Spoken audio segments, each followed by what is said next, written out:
In this video, I will be recapping what an ampholyte is, and I'll be giving you examples of an ampholyte and how ampholytes work in different reactions, and we'll go over what it means if an acid is monoprotic, diprotic, triprotic, and so on, again with examples of specific acids that are diprotic, monoprotic, and so on. Let's get right into the video.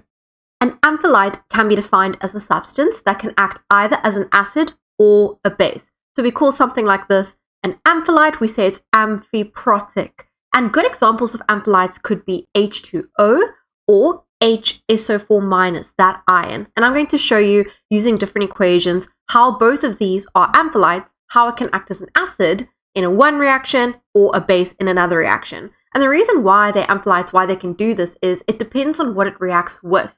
In certain reactions, it can be an acid if it reacts with a base, and it could be an acid if it gives away a proton, if it's a proton donor. And in other reactions, it can be a base if it accepts a proton from something else. Let's first look at HSO4-, this ion, and let's say that in this reaction, it will be the acid. It will act like the acid. Because that is the acid, H2O, water, in this reaction will act as a base. Now remember, based on the definition that we went over in the previous video, the Bronsted-Lowry or Lowry-Bronsted definition, we said that acids are proton donors, which means they give away a proton, and remember, a proton is an H+. So if the acid, this ion over here, gives away an H+, think about it, what happens to it? What does it become? If it gives away an H+, it's losing that H now, so it'll be SO4. It was -1. It had a charge of -1. But now it's giving away a proton. It's giving away a positive. So it's going to have a charge of -2. So it was -1. It's giving away a positive. It will now have a charge of -2. Now that proton is being donated to the base. Remember, a base is a proton acceptor. So H2O accepts that proton. It accepts that extra hydrogen, technically a hydrogen ion, an H+.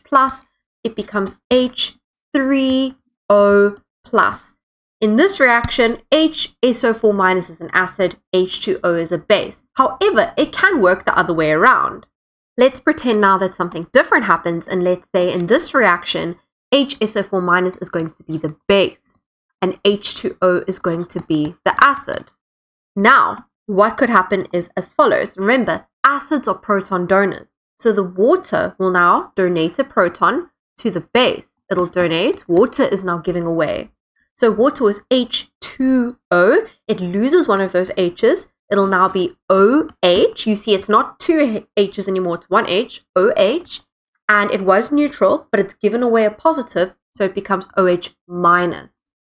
Plus, remember that H is being donated, given away to HSO4-. It was HSO4-. Now it's going to be H2SO4, no longer minus because it was negative and it gained a positive. So the negative and the positive cancels out, making this neutral. So this is a nice example of ampholytes. You can see in reaction 1, water is a base. In reaction number 2, water is an acid. And same thing with HSO4-. They change their roles. So ampholytes are basically, they can act as an acid or a base. It depends on what it reacts with. Then we've got the terms monoprotic, polyprotic, diprotic, triprotic, all these things. What does this mean? Now, protic has to do with the number of ionizing protons that the acid has. So the number of protons that can be donated by the acid. So when you see protic, I want you to think of protons. That's the H+ ion. The word mono means one. So monoprotic acids contain only one ionizing proton. It only contains one proton that it can donate. So look at these examples. HCl, one proton, one ionizing proton. HNO3, which is nitric acid, one ionizing proton. And then this is acetic acid or ethanoic acid.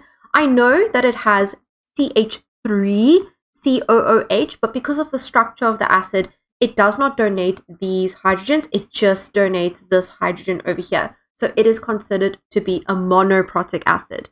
And then by the same logic, diprotic would mean it has two ionizing protons, or it can donate two protons per formula unit. So di means 2, so H2SO4, sulfuric acid, H2CO3, carbonic acid, and so on.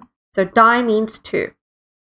Poly just means multiple, 2 or 3 or so on. And then triprotic, tri, like a triangle, means 3. So it can donate 3 protons per formula unit, like H3PO4. Now I want to show you an example of a monoprotic acid and how the reaction looks if it ionizes in water, and then a diprotic acid. Because remember, diprotic can give away 2 protons. So HCl is our monoprotic acid. This is the acid, this is the base. So what happens is acids are proton donors. So it gives away that 1 proton. Remember, it has 1 ionizing proton. It gives it to H2O. It ionizes in water. That's what we say.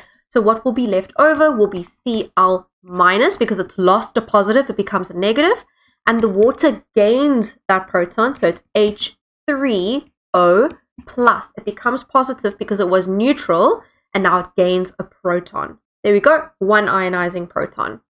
This is an equation that shows the complete ionization of H2SO4. Remember, it's a diprotic acid. It can give away 2 protons, H2. So you see here it was H2SO4. Then after it completely ionizes in water, it forms SO4, 2 minus.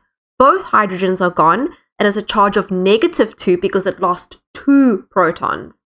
It needs to react with 2 water molecules to form 2 hydronium ions. I'm going to show you how you would do each step of the ionization, because this is something that they can ask you in your exams. So in the first step of the ionization, what happens is H2SO4 reacts with a water molecule. So we say H2SO4 plus H2O. Now remember, this is 1 water molecule. It can accept 1 proton. So one of the H pluses will be donated to the water molecule. And what will be formed will be as follows. Remember, in the first step, only 1 ionizing proton is donated. Overall, it ends up being 2, but we're doing step 1 now. So H2SO4 loses 1 proton. It becomes HSO4. It lost 1 proton, so it becomes -1. Then that H2O gains that 1 proton. It becomes H3O plus. So now I want you to think of it like this. H2SO4 used to look like this, but it lost 1 proton. It now looks like this. Yes, it is something different, but it became this. This thing can then react with the second water molecule to lose its second proton. This little H over here can still be lost, can still be donated. So what happens is as follows. This part, now, this is step number 2. This part, HSO4 minus, reacts with the second water molecule. Now, again, this thing loses its second H plus. And what is left over then? It's losing that last H. So it becomes SO4. It had a charge of minus. It now has a charge of 2 minus because it's lost another plus. And that H is given to a second water molecule. It's not the same water molecule that we had in the beginning. It's a different water molecule. And it becomes H3O plus because it now has gained that extra proton. Now, looking at these 2 equations, what we can do is we can combine them into one equation. So line up your arrows. I want you to look at the left side of the equation. You see we have H2SO4 on the left-hand side here. I don't see any H2SO4s anywhere else. So I can write H2SO4.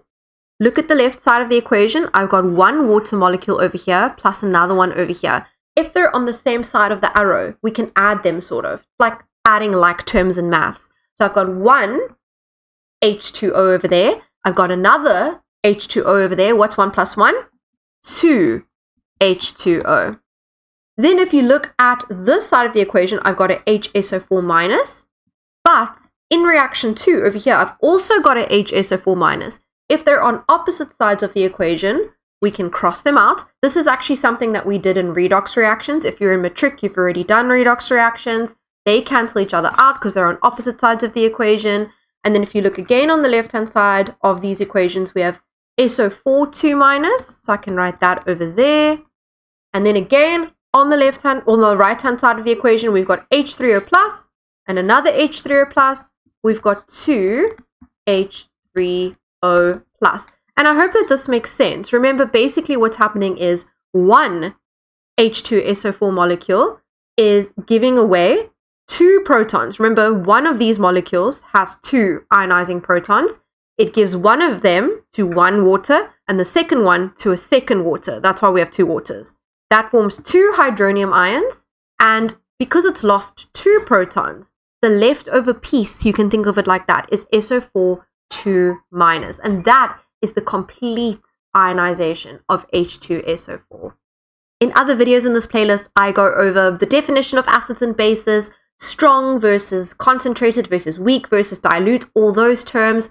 I go over things like conjugate acid-base pairs, different types of acid-base reactions. You don't want to miss any of that, so click the links in the description box below for more videos. I can't wait to see you in another video. I hope you subscribe for more. Bye, everyone.